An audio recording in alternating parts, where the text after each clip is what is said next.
Nous allons voir aujourd'hui comment créer un bouquet en fleurs exotiques. Nous aurons besoin d'héliconia, d'alpinia, de fleurs de robellini et de craspedia et des feuilles de pandanus. Alors comme vous le voyez sur cette vidéo, je commence par couper mes feuilles de robellini en forme de petites palmes. De petites palmes mais avec les bords coupés, vous voyez. Voilà ce que ça donne. J'en ai 3 et de 3 j'en fais de différentes hauteurs. Là je me coupe des bouts de sautiba blanc, assez large et blanc, oui, de sautiba blanc. Et je me les coupe à l'avance. Vous allez comprendre pourquoi après. Alors là je prends mes héliconias et je commence par gentiment les vriller. Alors je sais pas si on peut vraiment appeler ça une vrille, mais la vrille est très peu vrillée. Je fais une vrille très petite. Disons que je tourne presque pas mes fleurs, elles sont pratiquement à la verticale. Donc la vrille c'est assez différent pour les bouquets exotiques. Et là vu que le bouquet est assez lourd et les tiges sont épaisses, du coup, je suis obligée d'attacher au fur et à mesure. Je suis vraiment obligée d'attacher au fur et à mesure pour pouvoir bien maintenir mes fleurs. Donc là, j'ai vraiment mis l'accent sur ce que font mes mains. Il faut vraiment que vous voyez cela parce que ce n'est pas évident à faire. Car c'est des tiges qui sont dures, qui sont lourdes à porter et qui font mal à la main. Donc à chaque fois on est obligé de reposer le bouquet pour bien maintenir les fleurs à l'endroit où on les a mises. Sinon ça bouge, ça roule vu que les tiges sont bien rondes et dures. Alors là je rajoute un petit peu de feuillage à l'arrière pour enlever un peu le vide. Le vide collé créé par le côté parallèle. Vous voyez ? Et je rajoute mes feuilles de robellini à l'arrière. Si je n'avais pas coupé, ça aurait été pas aussi fin. Déjà que c'est des fleurs qui sont assez épaisses. Si je mets du robellini, des grandes feuilles de palme comme ça fait un peu too much, je trouve. Donc j'aime bien les couper pour que ça ait un rendu plus gracieux, on va dire.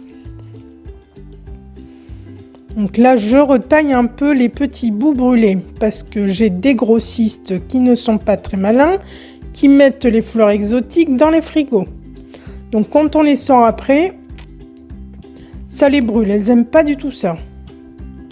Mais ils les maintiennent en frigo, à ce qu'ils m'ont dit. Donc je ne sais pas pourquoi ils font ça. Pour pas que ça s'épanouisse, mais on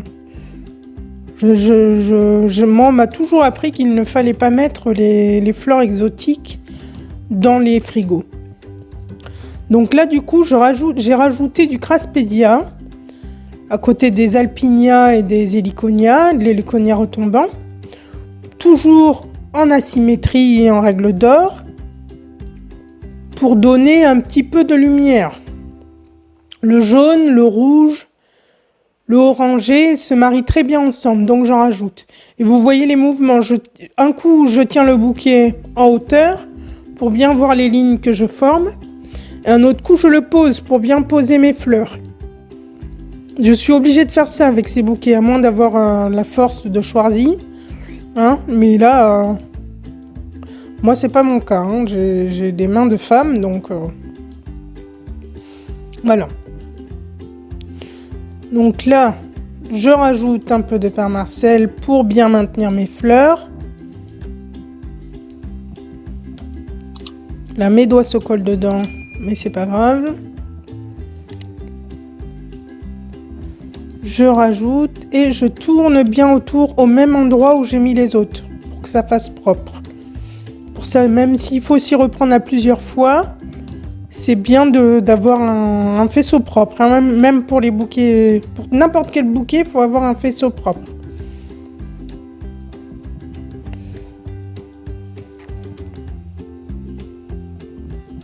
Donc là, je repose mon bouquet et je vais chercher des feuilles de pandanus. que je vais mettre en base. D'abord, je retaille parce que c'est assez difficile d'avoir différentes longueurs dans la main et puis ça alourdit le bouquet. Donc c'est plus intéressant de couper au fur et à mesure qu'on attache le bouquet. Et je rajouterai mes feuilles de pandanus en base pour donner un petit mouvement et un peu de volume. Là, j'ai un petit strelitzia, je pense, qui restait. Donc, j'en ai rajouté un baby, là. Et je mets mes feuilles de pandanus en base. Et ce bouquet est vraiment très lourd. Donc, j'ai eu un peu de mal à le tenir, mais bon.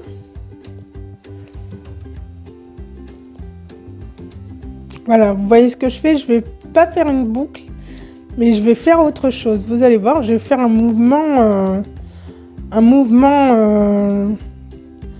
assez droit. Pour enlever ce côté bombé, mais le laisser en bas pour donner un joli mouvement à la composition. Je repose parce que c'est lourd et que je vois que j'ai besoin de disposer mes fleurs d'une telle façon, donc je repose pour ne pas perdre ma forme et je continue. J'ajuste au fur et à mesure. Là, j'ai décidé de faire une petite boucle. C'est plutôt agréable que j'attache avec un peu d'une petite agrafe et que je mets en haut.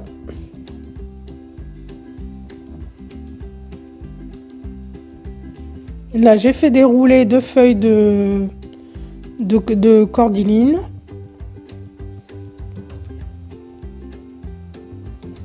Et je remets du pandanus en bas. Comme ça, ça me met encore une asymétrie au niveau du foyer, au niveau du feuillage.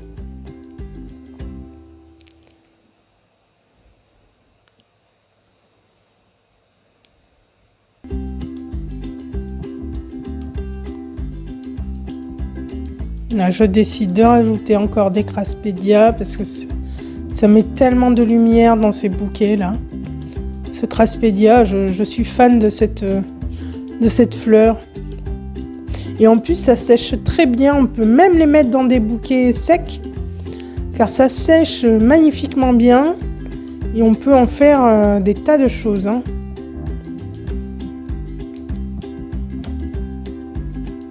Celui-là, il ne se voyait pas, donc je l'ai enlevé. Il a dû rouler entre mes mains. Et là, je pense que j'ai terminé. Ah non, pas tout à fait. Je vais recoller des Craspedia à certains endroits. Car vu que ces fleurs sont un petit peu brûlées à certains endroits, à cause du froid des frigos, là, et ben je leur mets...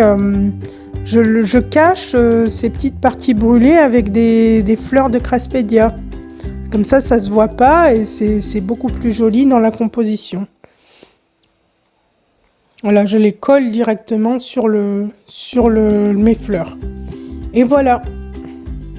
J'espère que cela vous plaît. Et j'espère que vous prendrez plaisir à refaire de même chez vous. Je vous ai créé un petit e-book sur le langage et la symbolique des fleurs en art floral.